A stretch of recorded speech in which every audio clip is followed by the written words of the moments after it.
naa ne loolu alaaji dina ci kii donc monsieur Sidy Ba tey alaaji buñ ciy wax sénégalais bi ñuy seetaan bëgg na xam tey yaakaar naa ne ñetti point yi lu koy ñor lay doon mooy li nga xam ne mooy lan mooy mission wu 3FPT li nga xam ne man ñan ñuy les cibles de 3FPT lan mooy ses services mission yi bu ñu ko waxee ñëpp xam nañ ko ci yan lay dox ak lan la war a def cibles yi mooy ci ñan maanaam la lay jox ces formations bala moom la yittewoo li nga xam ne moom mooy service yi aussi buñ ci loolu la ñuy waxtaan nga xam ne tey sénégalais bi nga xam ne mu ngi ci këram bu jógee rek dina comprendre ne man voilà 3FPT fii laa war a dem nii laa war a def pour ma mën a bénéficier ci 3FPT seq ak ñun lan mooy mission wu 3FPT ah non 3FPT kay ñoom mais ñun lu ñu seq ak moom bañ moom waaw nan la ñu mën a seq ak moom ba jot ci xaalis ba mu yor parce que xaalis moom foo koy wax sénégalais yi moom sawar nañ ko déglu pour wax la fan ñu ko mën a jëlee monsieur Sidy Ba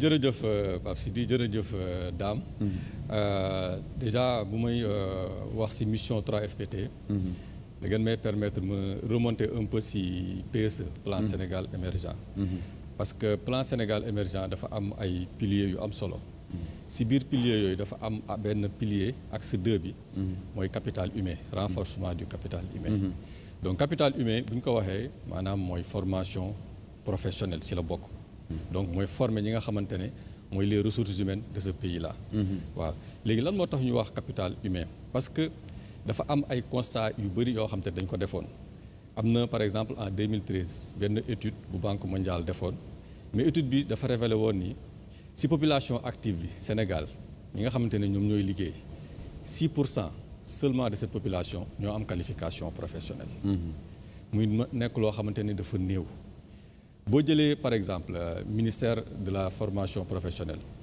ci seen statistiques yi ñuy génne annuellement ci tranche d'âge u 15-24 ans les 15-24 ans c'est les jeunes normalement mooy tranche d'âge boo xamante ne dañoo war a nekk ci dispositif de formation dañ leen war a jàngal ñooñu tranche d'âge yooyu boo ko jëlee ñi ci nekk ci dispositif de formation professionnelle yi motul 10%. Donc l'insuffisance de la qualification professionnelle de la population dafay nekk problème boo xamante ne dafa pesant moo tax gouvernement bi teg en place disons le capital humain maintenant il faut que ñu former jeunes yi mais formation professionnelle dafa laaj ay moyens moo tax gouvernement bi teg en place en octobre 2014 le 3FPT muy fonds de financement de la formation professionnelle et technique donc daf ko teg avec l'appui des partenaires au développement comme Banque mondiale comme Agence française de développement dañ ci jàpp bu baax a baax ak également le secteur privé national maanaam les entreprises donc en octobre 2014 par décret la ñu créé structure boobu mission principale du 3FPT mooy financer formation professionnelle alors Pape Sidy dafa laaj léegi ndax ñoom ci lañ bokk en fait 3FPT mission bi gën a siiw mooy dañu yaakaar ni financement jeunes yi rek la quoi mais en réalité sa mission première mooy financer les entreprises maanaam financer les salariés des entreprises su ma juumalee 2S c'est une entreprise donc yéen ñi tey da ngeen di participer si ñi nga xamante ne ñi ñoo déjà sax yéen yéenay financer 3FPT parce que dinañ si ñëw si kanam ressources yi 3FPT di utiliser si entreprise yi la jóge donc dañuy tënk mission kon li ñu dog banque ba yéen lañ koy jox du lépp waaye une partie am na loo xam dinañ si ñëw si kanam ay retraite affaire yooyu ak ay IPM xamee affaire yooyu noonu am na benn taxe bu ñu tuddee CFCE contribution forfaitaire à la charge des employeurs maanaam loolu 3% la si masse salariale entreprise yëpp maanaam tey jii yéen bu fekkoon seen masse salariale 100 millions la 3% yi dañ koy jël n'est-ce pas verser ko CFCE boobu moom la ñuy utiliser pour formation moom la ñuy financer 3FPT donc si ngeen bokk daanaka sax mën nañu wax ni entreprise yi ñoo ko moom parce que en fait ces missions yi 4 missions la principalement mën nañu ko résumer ci 4 missions bu njëkk bi mooy financement des plans de formation des entreprises maanaam entreprise yëpp yi nekk fii koo xam te da nga bëgg financer say personnel parce que souvent aussi entreprise yi seen techniciens yi souvent da ngay bëgg ñu renforcer seen capacité seen yeneen personnels yi da ngeen di bëgg également ñu former leen ñooñu pour que ñu augmenter seeni compétences pour que seen liggéey gën a dox donc dañuy financer plan de formation des entreprises mais également du entreprise yi kese c'est pas les entreprises seulement du secteur moderne dañuy financer les GIE comme yi ñu wane sànq tanneries yi nekk Ngaye. dañuy financer également les organisations professionnelles. dañuy financer les associations. mais dañ leen di financer si wàllu formation. donc premier volet bi loolu la financement des plans de formation des entreprises des GIE des organisations professionnelles loolu pour lan la pour augmenter compétitivité des entreprises seen compétitivité mais également augmenter la productivité. beneen pàcc bi muy également innovation bu mag mooy financement des demandeurs individuels. maanaam tey jii. 3FPT dafa jox la possibilité à tous les Sénégalais âgés de 15 à 40 ans. ku bëgg formation rek boo amee projet professionnel mën nga dem gisi 3FPT pour ñu financer la sa formation. dinañ ko gën a yaatal pàcc boobu parce que man pàcc boobu moom laay gérer au niveau du 3FPT. donc palette bi dafa large am nañ ay type de formation yu bëri. dinañ si ñëw si kanam mais loolu innovation bu mag la parce que amul woon. am na beneen pàcc également muy financement des établissements parce que maanaam actuellement formation professionnelle yu bëri fi ñu koy defee c'est au niveau des établissements. établissements publics ak privés. maintenant dafa am au niveau du 3FPT benn dispositif benn guichet boo xamante ne. moom mooy accompagner établissement yi. maanaam tey jii bu dekkee établissement de formation dafa soxla ay équipement mën na ñëw poser projet d'investissement 3FPT accompagner ko.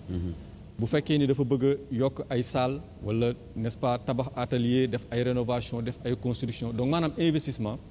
mën na ñëw ci 3FPT mu accompagner ko mais investissement yooyu il faut que soubassement bi nekk un projet de formation. maanaam dama nekk Kédougou par exemple.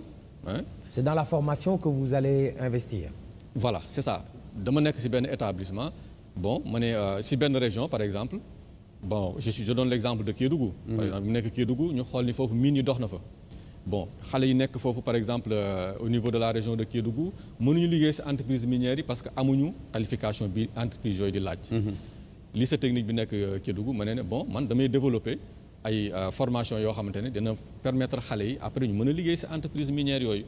bu ko defee day bind projet d'investissement ñëw gis 3FPT ne ko par exemple il faut nga jëndal ma équipement bi il faut nga tabaxaatal ma fii il faut nga former waat samay formateur et cetera bu ko defee ñu accompagner ko pour mu mën a développer offre de formation.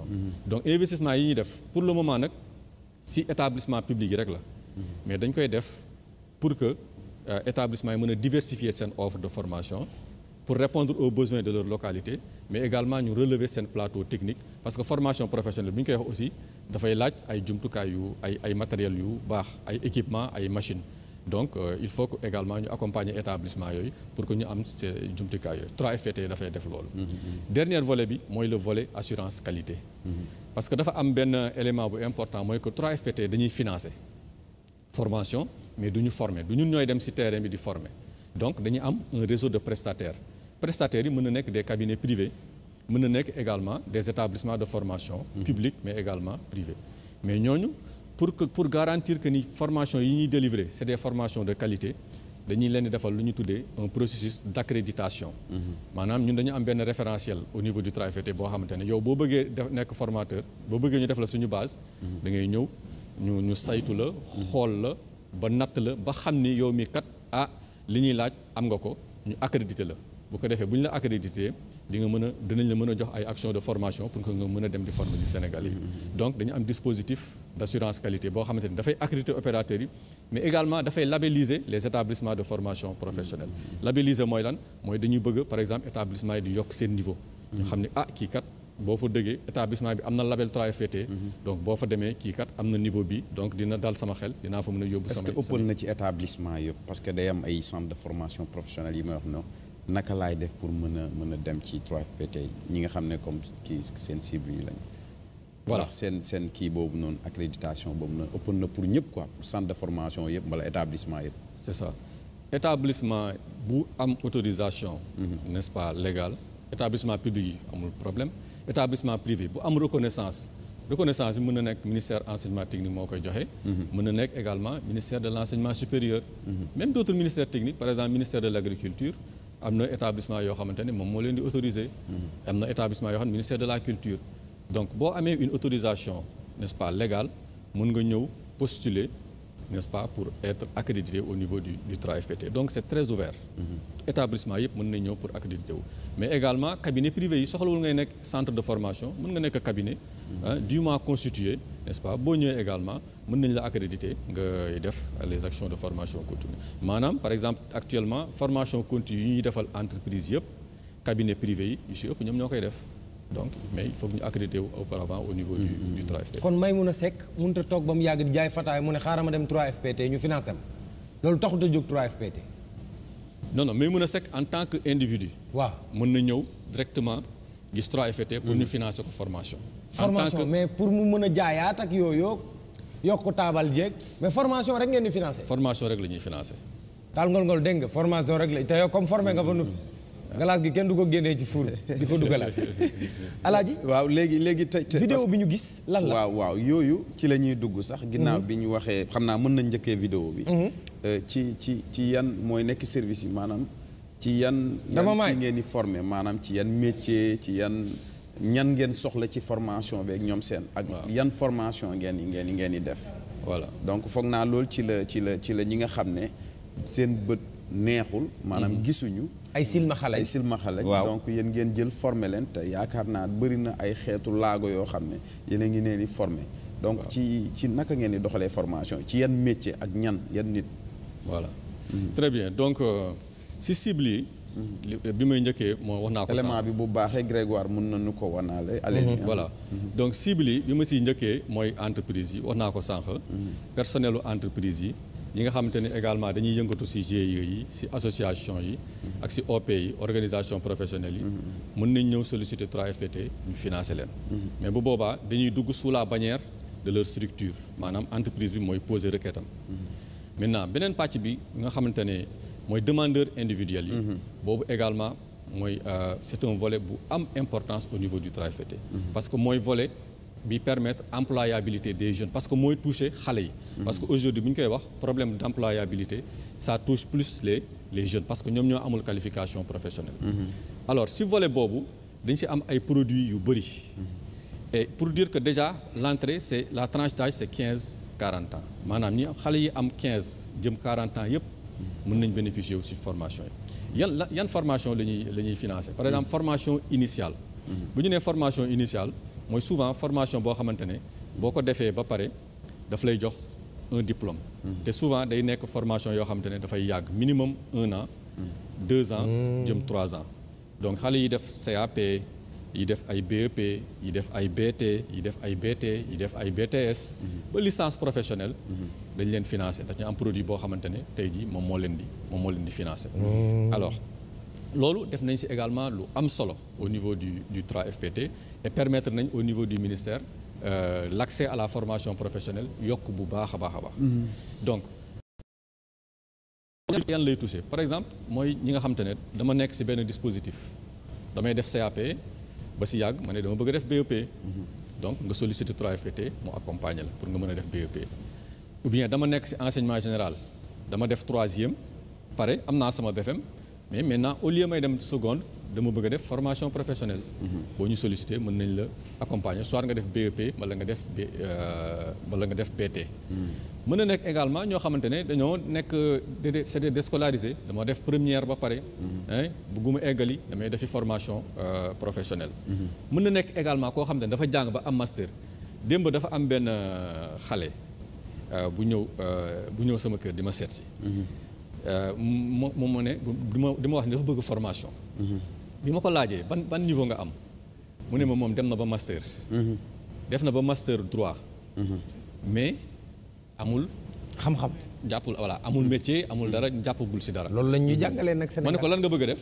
mu ne ma plomberie la bëgg a def plomberie démb ci ngoon donc c'est dire que cas yu mel noonu aussi dañ ciy rencontrer cas yu bëree pour dire que aujourd'hui formation professionnelle te monsieur Ba dañoo war a xalaataat voilà xale yi bu ñu duggee école ñu leen di jàngal ba ñu dem master 2 c'est ça 3 après génn wëri métier master 2 cas yu mel noonu am nañ ci lu bëree pour métier ñu lay laaj expérience donc am quoi voilà donc ñu bëri dañuy def ay master ci ay domaines littéraires ay domaines juridiques yu bëri mais en fait dañuy ñëwaat di bëgg a def formation ñooñu aussi dañ leen di jël en charge dugal leen ci formation initiale bi pour ñu mën a am diplôme. yéen a ngi ci tamit ci culture artisanat ak bon naka ngeen ñi ngi ci yan métier ngeen di former artisans yi ou acteurs culturels yeeg ñoom. voilà ñi ngi si tous les secteurs yi nga xamante ne c'est des secteurs porteurs. N'est-ce pas c'est des par exemple boo jëlee PSE secteurs yi mu identifié yëpp comme des secteurs porteurs. lii moom lii si la bokk. les métiers du numérique ñi nga xam ne gisuñu. donc ñoom mooy ñii ay silmaxa lañ ñii di bay ci tool yi nii. waaw yéen a leen formé jàngal leen ba ñu mën a bay. waaw ñii dañ leen di boole si programme bi ñuy wax programme couche vulnérable. maanaam dañu am 3FPT n'est-ce pas un programme exclusivement dédié aux couches vulnérables. couches vulnérables mooy ñan mooy ñi nga xamante ne par exemple ay ñii lañ c'est des handicapés visuels. des handicapés moteurs. mën na nekk ay orphelins. formé nañ sax ay détenus qui sont dans les maisons d'arrêt et de correction. macha allah des migrants de retour dañ leen di former. donc un programme important boo xamante ne depuis 2019 ñu ngi koy dérouler au niveau du 3FPT. loolu lan moo tax ñu koy def c'est pour l'équité sociale n'est-ce pas dans la formation professionnelle. dañuy bëgg a démocratiser accès bi de telle sorte que couche de la population yëpp tey jii dinañu mën a am possibilité am accès si. après formation 3FPT. boo formé ndaw boo formé jigéen bi boo formé artisan bi koo ci formé après formation 3FPT lan lay seq ak nit kooku. voilà c'est une très bonne question. Pape Sidi sànq mi ngi laaj ne est-ce que 3FPT ndax day joxe xaalis pour financement non duñ ko joxe. donc 3FPT si financement formation la nekk mais dañuy lëkkaloo ak yeneen structure de l'État yi ñi nga xamante ne ñoom ñoo am volet financement des jeunes. question bi dafa am solo parce que ñun du ñu contenté wu uniquement di former xale yi rek di leen bàyyi noonu. bu ñu sañoon xale yi ñuy former yëpp dañuy am xëy bu ñu paree. moo tax actuellement ñi ngi def benn étude boo xamante ne dinañu won exactement yan taux d'insertion la ñu am n'est-ce pas des formés du 3FPT si produits yi ñu def yëpp. dinañu am retour boo xamante ne dinañu wax exactement quels sont les taux d'insertion de nos formés. mais actuellement ce qu'on peut dire n'est-ce pas c'est que xale yu bari man souvent damay dem ci ay entreprises wala ay structures ay hôtels yoo xamante ne c'est rare nga dem ci benn structure te dajewoo fa ak xale boo xamante ne neewu la 3FPT moo ñu formé. partout bu ñu demee da ngay daje koo xamante ne mi ngi liggéey te 3FPT moo ko formé. donc emploi salarié bi ñu ngi ci. tey jii par exemple dañu am dañuy def promotion lu ñuy wax projet de formation insertion ñi ngi lëkkaloo actuellement damay joxe exemple boobu ak Sen'Eau. Sen'Eau mooy société bi joxe ndox bi au Sénégal. ñoom dans le cadre de leur exploitation dañoo demoon ba rendre compte que ni ils n'ont pas de plombier qualifié. de canalisateur d'eau potable amuñu ko woon dans le marché alors que soxla nañ ko. léegi bi ñu ñëwee ñu gis 3FPT gis ministère formation professionnelle ñu liggéey ci projet boobu. ñu lëkkaloo si ensuite ñu teg benn métier bu bees métier bi CAP la ñu tuddee ko CAP de canalisateur d'eau potable. tey jii ñun ñooy financer formation bi centre bi nekk Diamniadio centre BTP moom mooy former xale yi. n'est-ce pas 3FPT financer formation bi mais bu ñu paree Sen'Eau daf leen di jël ñu liggéey Sen'Eau daf leen di jël ak yeneen entreprises yi nga xamante ne yëpp c'est des entreprises sous-traitantes de la Sen'Eau également dañuy jël xale yi. te xale yi bu ñu nekkee en formation. dafay am benn accompagnement boo xamante ne déjà Sen'Eau mi ngi leen koy jox pour seen wàllu transport ak yooyu boo xamante ne déjà ñun dañoo nekk ci biir entreprise bi n'est-ce pas donc loolu c'est un projet boo xamante ne c'est très important et ñi ngi lancer jàngal métier bi du am fay formation yi du am fay. dina am fay mais ñun ñooy jël 90% yi. maanaam bu dee téeméer nga war a fay yéen a koy fayal juróom-ñett fukki. voilà 90% des coûts de la formation la ñuy jël. ndaw bi 10% simplement lay jël des coûts de la formation. Alhaji yow sa génie créateur war nga ki ñii war nañ ci am solution. non mais war nañ ci am solution war nañ ci jour même bu dul loolu sax parce que ñii ils font dans la formation professionnelle. bien sûr tey au Sénégal bëri na ay ndaw ñoo xam ne amuñu liggéey. parce que amuñu xam-xam. da ngay judd ñu yóbbu la crèche. yóbbu la jardin yóbbu la école élémentaire. secondaire lycée après jëlee la fa yóbbu la université. ngay góorgóorlu di góorgóorlu ba benn instant nga am 27 ans. pare nga. c'est ça mbala cartouche nga toog ci koñ bi amoo benn métier. mënoo dara. c'est ça te loolu bu ko ndaw ñi xamee nan la ñu war a def ba bénéficier wu ci formation yooyu 3FPT di proposer. même boo amut liggéey ci tàng-tàng bi nga am xam-xam boo toogandi. parce que xam naa li Freud wax xam naa li Descartes wax. wax dëgg yàlla bu sa kër amee installation électrique mën naa la ko defaral. moo gën a wóor. ndax jamono ji am xam-xam wuute na ci mën a bind wala corriger grammaire wala orthographe ak yooyu waaye dafay yegg ba ci lan nga mën a def en contrepartie lan nga ci mën a gagner. Voilà donc jërëjëf Pape Sidi donc balaa may répondre ci question boobu damay continuer un peu ci disons cible yi pour wax ni dañu démocratiser l'accès à la formation parce que bu njëkk ba niveau formation bi ngay njëkk a jot c'est le CAP. te CAP pour nga def ko il faut nga jàng école ba am niveau 4e au moins. te loolu du ñëpp a egg 4e.